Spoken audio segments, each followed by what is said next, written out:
রাজশাহীর বাঘা উপজেলার আরানি পৌরসভার ৮ নং ওয়ার্ড বিএনপির উদ্যোগে রাষ্ট্র কাঠামো মেরামতের রূপরেখা ৩১ দফা বাস্তবায়ন এবং আসন্ন ত্রয়োদশ জাতীয় সংসদ নির্বাচনে ধানের শীষের প্রার্থীকে বিজয়ী করার লক্ষ্যে মতবিনিময় ও নির্বাচনী জনসভা অনুষ্ঠিত হয়েছে।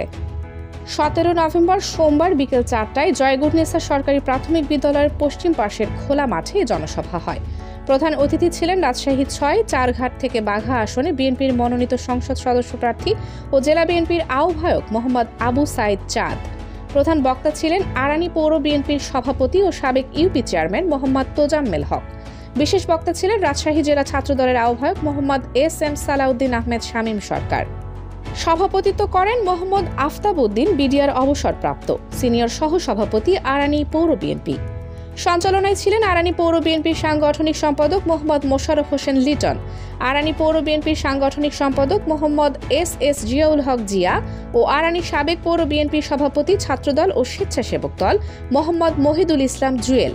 বক্তারা বলেন, নির্বাচনে ধানের শীষের বিজয় নিশ্চিত করতে বিএনপি ও সহযোগী সংগঠনের নেতাকর্মীদের ঐক্যবদ্ধভাবে মাঠে কাজ করতে হবে। আয়োজনে ছিল ৮ নং ওয়ার্ড চংসিঙ্গা বিএনপি আরানি পৌরসভা।